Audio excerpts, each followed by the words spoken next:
आइए चेतना के साथ बैठेंगे। निवेदन कर रही थी, कहा कि धैर्य की परीक्षा विपत्ति में होती है। दूसरा कहा पत्नी कितनी वफादार है, पति कितना वफादार है, ये तब पता नहीं लगता जब सब चीजें अनुकूल होती हैं। प्रतिकूल हो जाए तब पता लगता है कि पत्नी कितनी धैर्यशाली है, और पति का भी तभी पता लगता है। तो दूसरा, पत्नी की परीक्षा भी विपत्ति में करनी चाहिए।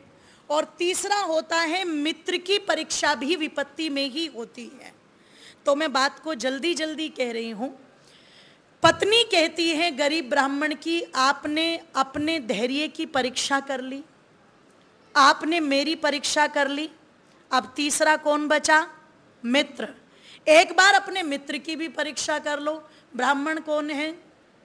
जोर से बोलो। सुदामा। और सुदामा की पत्नी का नाम क्या है? सुशीला।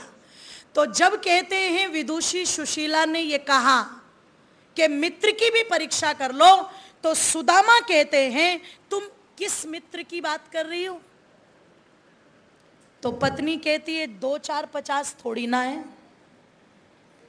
एक ही तो है जिसकी बातें रोज करते रहते हो। सुदामा कहता है मैं समझा नहीं। पत्नी कहती अरे रोज तो मुझे कहते रहते हो कि जमुना के पार मेरा यार हो सुशीला, और उससे मेरे बचपन का प्यार हो सुशीला। जमुना के पार मेरा यार हो सुशीला, उससे मेरे बचपन का प्यार हो सुशीला। अरे जमुना के पार मेरा यार हो सुशीला, उससे मेरे बचपन का प्यार हो सुशीला।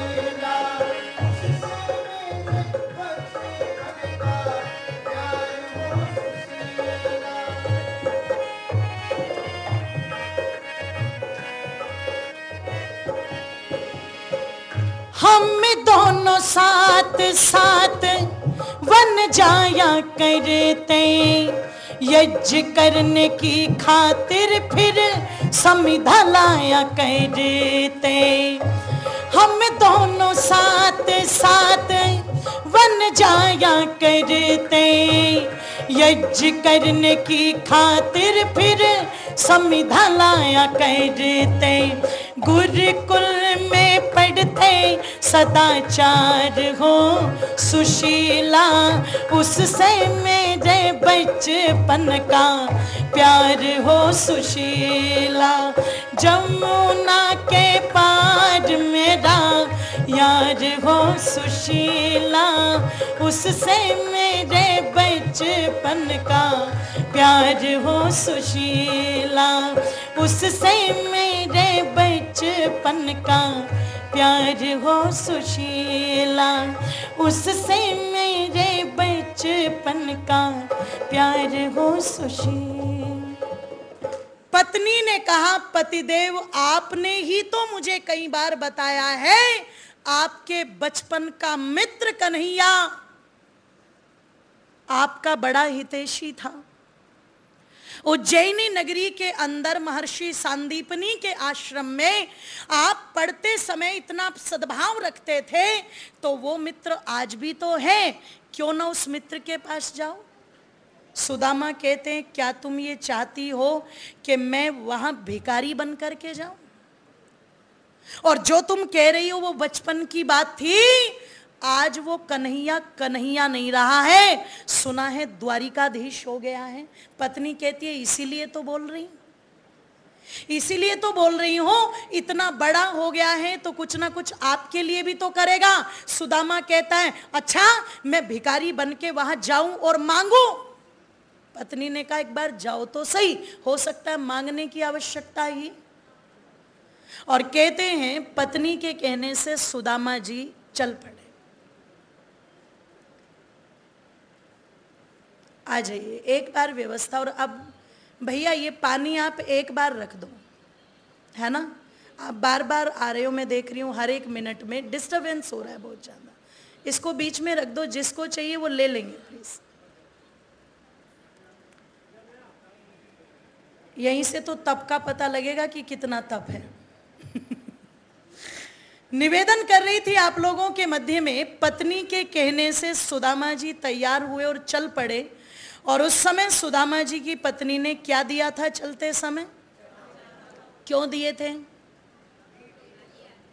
क्योंकि मैं निवेदन कर दूं आप लोगों के सामने, उद्देश्य ये नहीं था कि खाली हाथ नहीं जाते।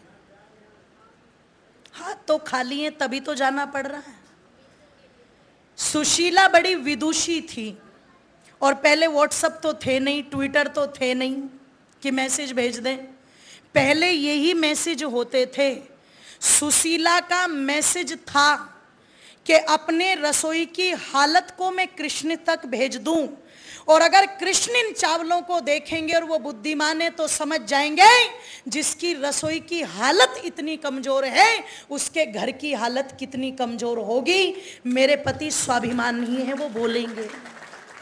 ये मैसेज था सुशीला का। और पहुंच गए सुदामा जी।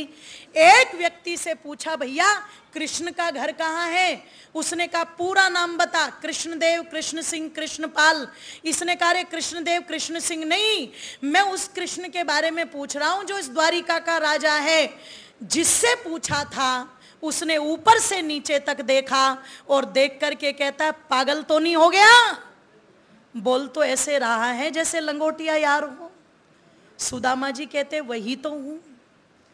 तो उसे क्या लगा? ऊपर से नीचे तक देख करके ऐसा लगता है शायद कोई विक्षिप्त है, पागल है।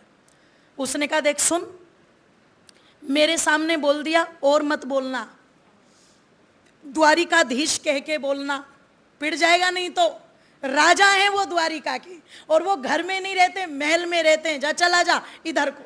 अब जाकर के पता लगा वहां आधा कॉन्फिडेंस तो वहीं डाउन, और बचा कुचा लेकर के पहुंचा द्वार पर। तो वो किसने छीन लिया? द्वारपालों ने। एक बार हमें देख और एक बार अपने आप को देख। पैरों में चप्पल नहीं, कपड़े फटे हुए हैं। अरे तेरी हालत खस्ता, और तू अपने आप को कह रहा है कि कृष्ण का मित्र है। जा, तेरे जैसे सुबह से शाम तक बहुत आते हैं। इतना अपमानित किया कि आंखें भर आई। और कहते उन निराश आंखों से छलछलाते आंसुओं को लेकर के एक बार तो सुदामा को लगा वापिस न जाऊं, इस द्वारिका में समुद्र नगरी में डूब करके मर जाऊं। पर दूसरे ही पल एक शक्ति जागी। और शक्ति क्या जागी? कैसे मर जाऊंगा? पत्नी है, बच्चे हैं, उनका दायित्व है, और जीवन भगवान ने नष्ट करने के लिए तो नहीं दिया ना। ये जो आजकल छोटी छोटी बातों पर सुसाइड कर लेते हैं, इनको सीखना चाहिए। हमारे महापुरुषों के जीवन के एक एक पल शिक्षा से भरे हुए हैं, एक एक पल। सुदामा जी ने कहा द्वारपाल से, चलो यदि तुम्हें लगता है मैं झूठ बोल रहा हूं तो एक काम करो, एक बार कृष्ण को जाकर के बोल दो, अगर चाहेंगे तो द्वारिकाधीश मिल लेंगे, नहीं तो अपमान तो हो ही चुका है। एक द्वारपाल को समझ आई मातो बंधुओं, और वो चला गया। और कहते हैं अंदर जाकर के उसने प्रणाम किया। उस समय भगवान कृष्ण अपनी धर्म पत्नी के साथ बैठे हुए। कौन? ओहो, सोच करके बोलना पड़ रहा है, कईयों के मुंह से कुछ और निकलने वाला था। माता रुक्मणी के साथ बैठे हुए हैं। प्रणाम किया द्वारपाल ने, और प्रणाम करके द्वारपाल कहता है गुरुवर नरोत्तम दास जी के शब्दों में, क्या? किसीस पगान झगा तन पे प्रभु, जाने को आए बस के ही ग्रामा, कि धोती फटी सिलटी द्रुपटी, और पाने ओ पाने की नहीं शाम, के द्वार खड़ा तुझे दुर्बल रहो चकी सो वसुधा भी रमा, के पूछत दीन दयाल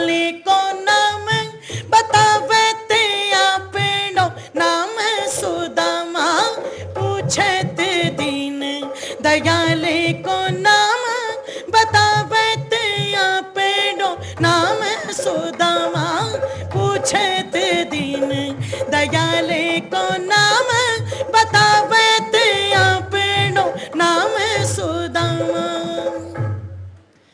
हे भगवान, द्वार पर एक द्विज खड़ा, एक ब्राह्मण खड़ा है। चेहरे को देख करके दरिद्रता स्पष्ट झलक रही है प्रभु, और ऐसा लगता है जैसे कई दिनों से ठीक से भोजन भी, बोलो, और जो धोती है ना भगवान, वो भी, उसकी भी लट बन बन करके ऊपर चढ़ी हुई है, वो भी बट बट के। कुर्ता जगह जगह से, जोर से बोलो, फटा हुआ है। अच्छा, फटे हुए कपड़े किस बात की निशानी थे? जोर से बोलो। और आज जो जितने बड़े पिता की औलाद है उसकी जींस उतनी ज्यादा फटी हुई है कि नहीं हुई है? उस समय फटे हुए कपड़े दरिद्रता की निशानी है, आज फटे हुए कपड़े अमीरी की निशानी है कि नहीं है? जितना गरीब वो पूरा ढक के चलेगा, जितना अमीर वो उतना ही उगड़ के चलेगा, है ना? ओ मेरी माताओं बंधुओं, जरा चिंतन करना, विचार करना। बोले कुछ ठीक से बता नहीं पा रहा, आपकी वसुधा को देख करके आश्चर्यचकित हो रहा है, बस टूटे फूटे शब्दों में कुछ बता पा रहा है तो केवल और केवल अपना। और कृष्ण कहते हैं नाम क्या है? तो कहा सुदामा। खड़े हो गए कृष्ण सबसे प्रीति पूर्वक, और कृष्ण की प्रीति कैसी है? खड़े हो गए। द्वारिकाधीश ने ये नहीं कहा कि जाओ और सम्मान से लेकर के आओ, सुनते के साथ में ही, वो सुनते ही दौड़े चले आए मोहन, लगाया गले से सुदामा को मोहन हो, लगाया गले से सुदामा को मोहन। वो सुनते ही दौड़े चले आए मोहन, लगाया गले से सुदामा को मोहन हो। वो सुनते ही दौड़े चले आए मोहन, लगाया गले से सुदामा को मोहन हो, लगाया गले से सुदामा को मोहन।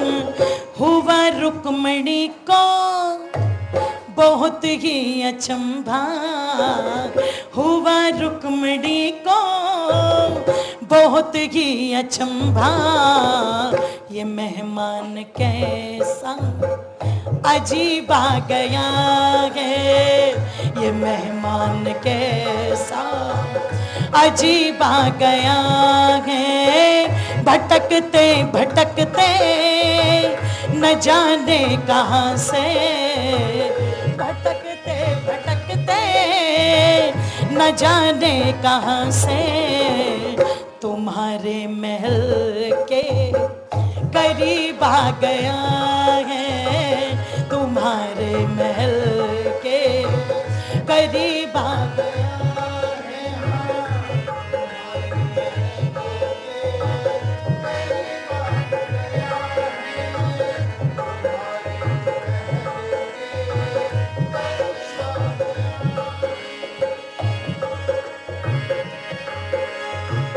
बराबर में अपने सुदामा बिठाए, बराबर में अपने सुदामा बिठाए, चरण आसवों से शाम ने धुलाए हो, चरण आसवों से शाम ने धुलाए। बराबर में अपने सुदामा बैठाए, चरण आसवों से शाम ने धुलाए हो। बराबर में अपने सुदामा बिठाए, चरण आसवों से शाम ने धुलाए हो, चरण आसवों से शाम ने धुलाए। न घबराओ प्यारे सखा तुम सुदामा, न घबराओ प्यारे सखा तुम सुदामा, खुशी का समा तेरे करीब आ गया है, खुशी का समा तेरे करीब आ गया है। अरे द्वार पालो कन्हैया से कह दो, अरे द्वार पालो कन्हैया से कह दो, किधर पे सुदामा गरीब आ गया है, किधर पे सुदामा गरीब आ गया है, किधर पे सुदामा गरीब आ गया है, किधर पे सुदामा गरीब आ गया है। बोलिए सत्य सनातन वैदिक धर्म की।